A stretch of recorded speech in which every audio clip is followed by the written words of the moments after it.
মানছে আমার দেখলোই বহর থেকে মোবাইলটা খুললে একটা সেলফি তুলতো, এরপরে একটা তুললে হয় না, কয় একটু এমনি তুলে রবো। উনকা বেটা যদি না করে সেলফি তুললো না, কয় পুট দিছিলাম না।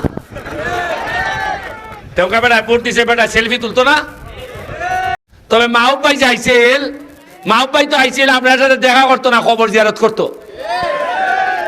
কারণ এই ফুরাই গলাওয়ালা তো খবর বানাই ছেড়ে দিছে। এর লাগে মাঝে মাঝে ঈদের সময় মাঝে খবর জিয়ারত হয় না নি, ওই খবর জিয়ারত আইছিল মাহবুব ভাই আপনার।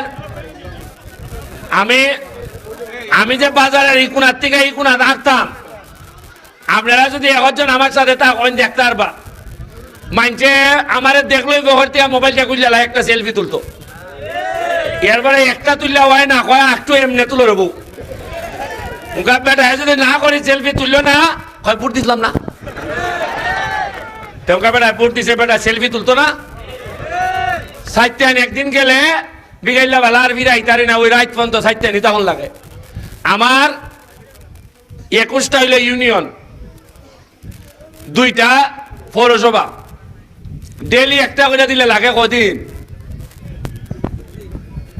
সোনারঘাট হয়েছে ঘূর্ণিঝড়, সরকারে আমারে দিছে 90 ভান টিন, তাও কিছু তদবির করে আনছি 50টা।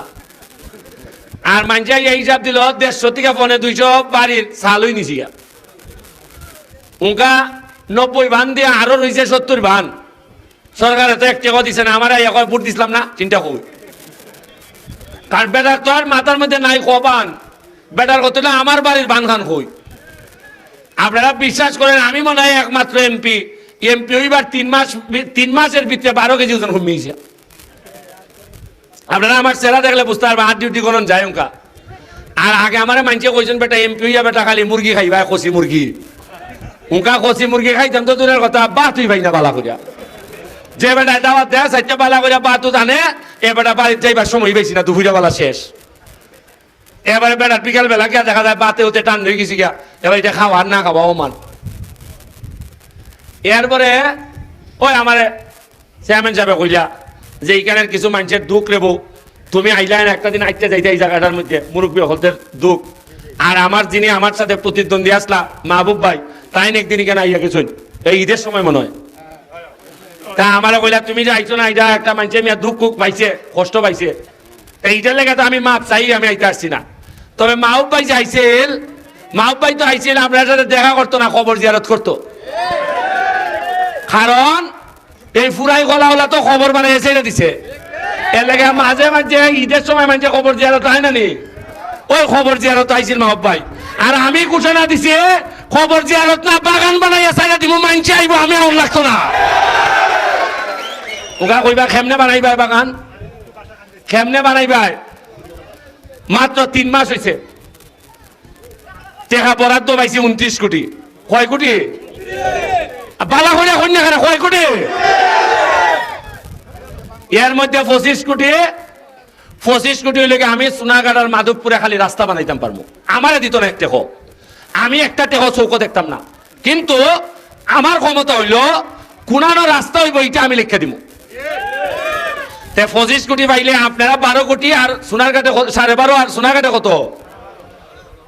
12.5 কোটি টাকা মাধবপুরের লাগি। আমি বরাদ্দ পাই ওই মাধবপুরে যখন কইছে যে আপনি কোন কোন রাস্তা বানাইতে চান, আমি কইছি আমার পয়লা রাস্তা হইলো ফুরাই করার রাস্তা, এটা ফুরাই লইছো না। ওই জুলাই মাসের পরে এটা শুরু হইব কাম।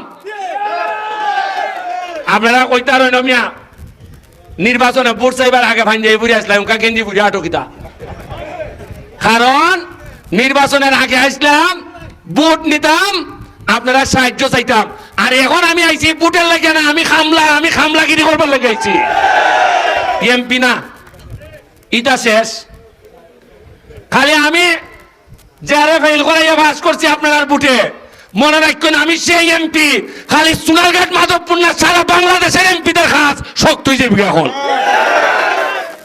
আচ্ছা এমপি যে সম্মানী বাতা হতা সহ একজন এমপি যে 1,72,000 টাকা পায়, এটা জানতানি আপনারা?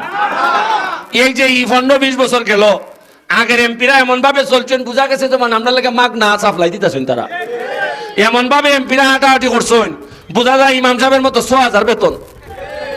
বোঝা গেছে নি ভাবে? বোঝা যায় যখন এরা যে আমরা সেবা করছে, এরা একবারে একবারে মাগনা। এখন আমি 2 মাসের বেতন পাইছি 1,72,000 কইরা। কত কইরা পাইছি? এর মানে ওকে সারা বাংলাদেশের মানুষে জানছে না নি? আগে তো ইতো জানতাই না। আরে খান তো পরে করবো, আগে জানো কিতা কিতা ফাইবার মালিক আসলাম আপনারা।